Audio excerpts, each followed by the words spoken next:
un tema clave, ¿no?, en nuestra existencia, el tema del dolor, el tema de la cruz, el tema del sufrimiento, ¿no? ¿Qué respuestas damos? No se puede encontrar una respuesta filosófica, ¿no? Es muy difícil, ¿no? Y nos angustiamos frente al mal. Así que hay una respuesta religiosa desde la Biblia, que es desde el libro de Job. Yo se lo voy a dar escrito, ¿no? Un poco cuál es el pensamiento de Job frente a lo que él está sufriendo, cómo encajarlo dentro de su existencia, ¿no?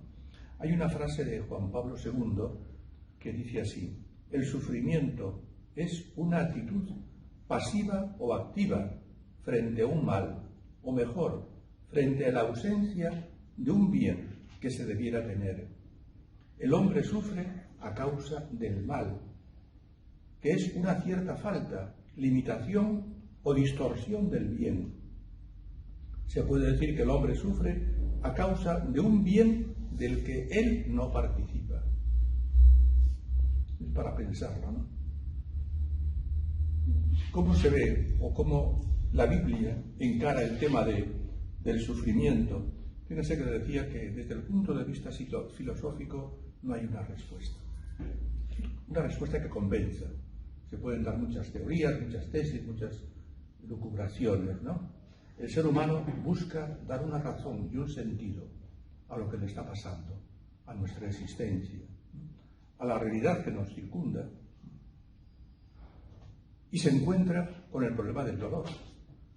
El dolor físico, el dolor moral, ¿no?, que muchas veces es más fuerte que el físico, ¿no? ¿Cómo dar respuesta? ¿De dónde viene todo eso? ¿No? ¿Es culpa de uno?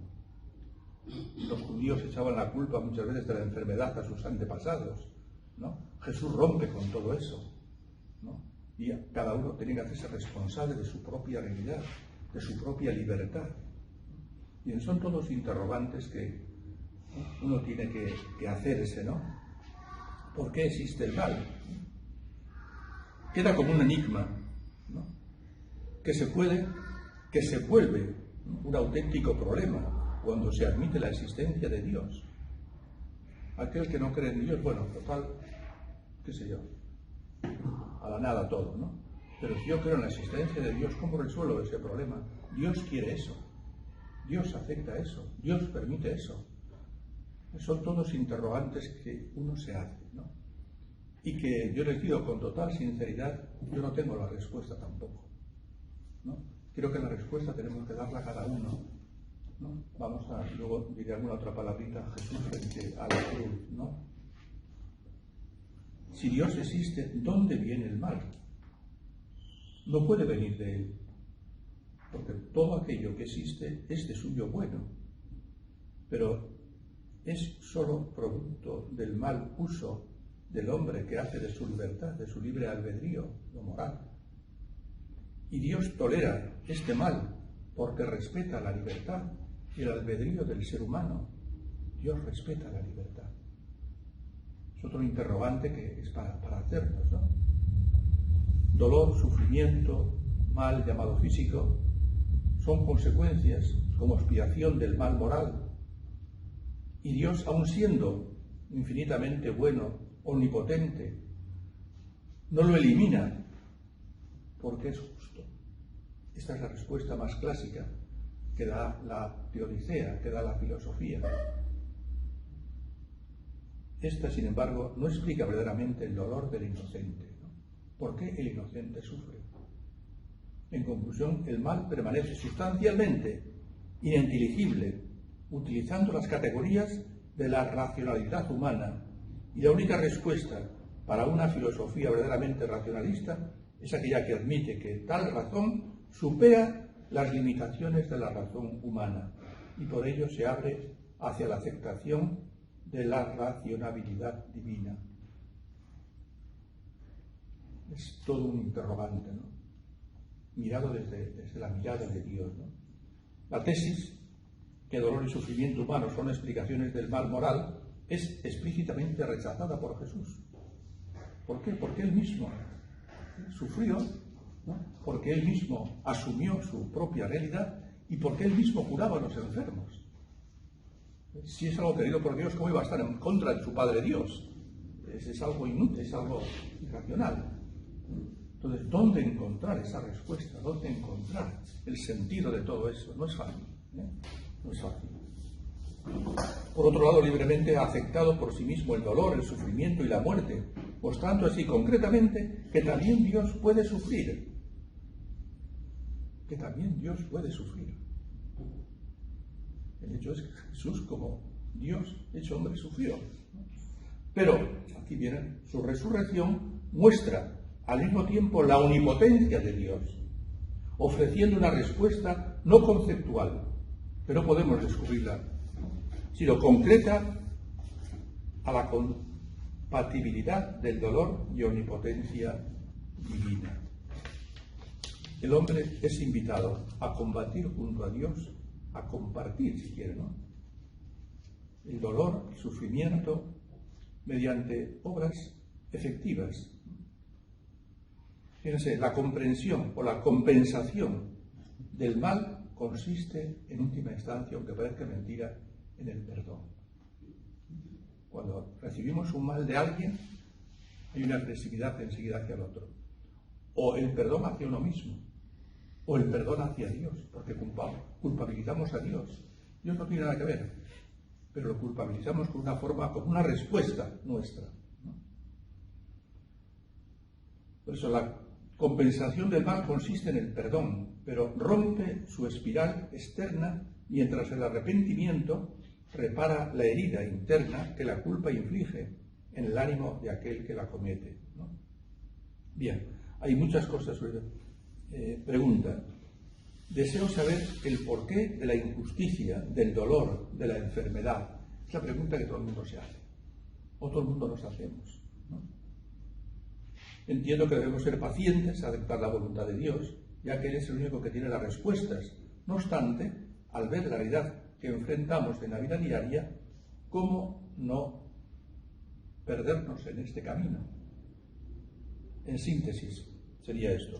El dolor tiene su secreto, y es que solo da a conocer su sentido a quien lo acepta y lo une a Cristo.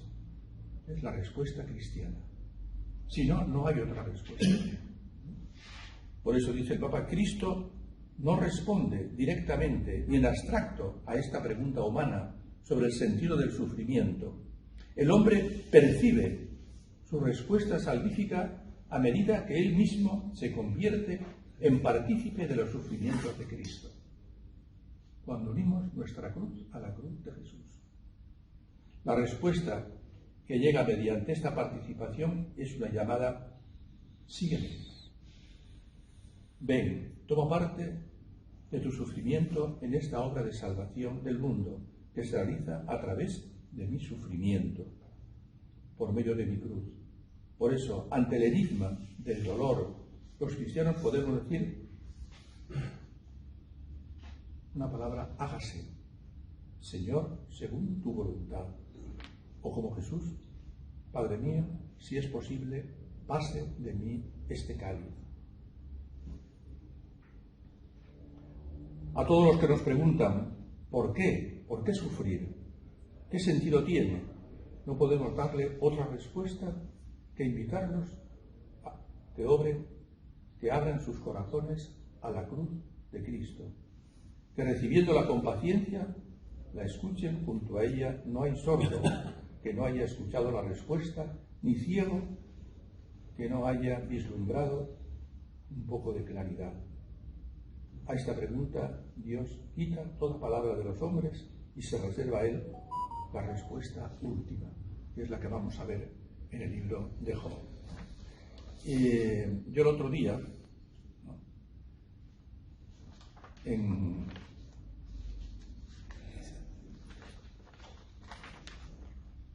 el domingo de Ramos, sí, ¿no?, cuando leímos la Pasión, hay una expresión, fíjense, cuando Jesús está en la cruz, la gente que pasa por ahí dice: sálvate a ti mismo. Si salvaste a otros, si resucitaste a otros, si curaste a otros, ¿por qué no te bajas de la cruz? Nuestra reacción ante el sufrimiento es salvarnos, eso es la realidad, ¿no? Salvarnos a nosotros mismos, evitar la cruz, sortear el sufrimiento, es algo como instintivo, es algo natural y normal. Nadie quiere el dolor, nadie lo busca por buscarlo, ¿no? Pero el dolor, la enfermedad, la muerte es algo inherente al ser humano. Forma parte de nuestra realidad, porque somos seres imperfectos, no somos seres perfectos, ¿no? Jesús no responde ante esas burlas. Lo podía haber hecho, pero ¿qué hubiera pasado? ¿Qué consecuencias, no? Él no pronuncia una palabra, no da explicaciones y se queda en la cruz. Jesús solo rompe su silencio para dirigirse a su Padre Dios. Padre, si es posible, pase de mí este cáliz, pero no se haga mi voluntad, sino la tuya. Y Dios permanece en silencio.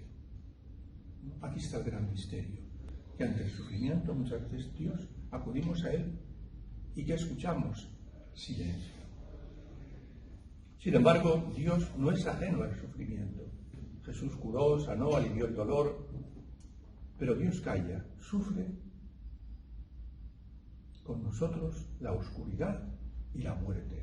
Y Él quiso pasar también por esa oscuridad y por esa muerte. Dios no nos deja solos en los momentos de aflicción. Él está ahí presente. ¿Por qué? Porque Él conoce también nuestros sufrimientos, ¿no? Solo en Dios puede el hombre poner su esperanza y apoyarse en el dolor, como Jesús se apoyó en su Padre Dios. Hoy, ¿dónde poner la esperanza? ¿No? Frente a un mundo en que vivimos cientos de mujeres, ¿no?, humilladas, violentadas, sin defensa, sin esperanza, ¿no? ¿Dónde poner la esperanza frente a tantos enfermos crónicos, ¿no?, los moribundos, los que sufren de tal o cual enfermedad? ¿En quién podrán encontrar consuelo las víctimas de la guerra, del terrorismo, del hambre? ¿Dónde encontrar una respuesta? Jesús, no te bajes de la cruz. Si no te sentimos crucificado, si no te vemos en la cruz por amor junto a nosotros, estaremos perdidos y nuestra cruz no tendría sentido. Por eso, pedidle a Jesús el don de la esperanza. Por eso, ojalá nuestra oración en todo momento, ojalá fuera, Padre, en tus manos encomiendo mi espíritu. Eso fue la actitud de Jesús, de esperanza, frente a aquello que se venía como algo sin razón y sin sentido. Jesús, que estas sean también nuestras últimas palabras, ¿no? Bien, esta es una pequeña introducción para que ustedes luego lean ese texto, ¿no? Alguna cosita sobre el libro de Job antes de que les entregue las hojas. ¿Por qué el hombre sufre? Es la pregunta que se hace, ¿no?, los que acompañan a Job.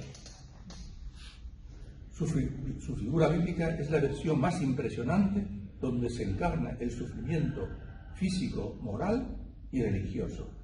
Los tres sufrimientos a la vez entran en esta vivencia de Job, ¿no? El libro data del siglo V a.C. y consta de un relato en prosa y un prólogo, un epílogo, ¿no? En el libro vemos cómo las privaciones de bienes es asumida por Job con entereza. Al final son restituidos todos sus bienes por haber sido fiel, diríamos, ¿no? Es como la recompensa de Dios, ¿no? ¿Cuál es la recompensa de Dios? La Pascua, la resurrección.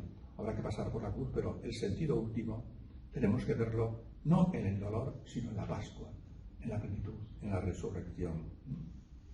Tiene momentos muy difíciles donde Job llega a decir, ¿no?, o a maldecir el día en que nació, ¿no?, porque un día mi madre me concibió. ¿Por qué viene la existencia? Luego tiene una serie de discursos de sus amigos que tratan de dar una respuesta al dolor, pero nada de esas respuestas convence a Job, ninguna. Bien, el relato es curioso, ¿no?, porque es una especie de diálogo del diablo, de Satán, con Dios, ¿no? Ahí tienes a tu siervo Job, que crees que es esto, ¿no? ¿Por qué no le tocas en su familia? ¿Por qué no le tocas en sus bienes? Y empieza a perder todo eso. Y Job sigue fiel a Dios, ¿no?, incluso interrogándose, Señor, ¿por qué todo esto?, ¿no? Y al final, como Satán no es capaz de hacer lo que quiere, dice, ¿por qué no me tocas a él físicamente? Y es cuando entra el dolor en su propio cuerpo, y ahí sigue siendo fiel también, ¿no? En medio del sufrimiento, Job está totalmente desconcertado. El que sufre se siente desconcertado. La sabiduría humana no es suficiente como para pedir razones a Dios.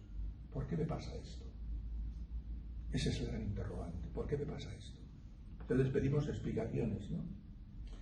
La sabiduría de Dios supera los razonamientos de cualquier ser humano y no se pueden pedir razones a Dios, porque va más allá de lo que podemos imaginar, pensar, de lo que podemos razonar, porque no hay un pensamiento filosófico que resuelva esta situación del mal.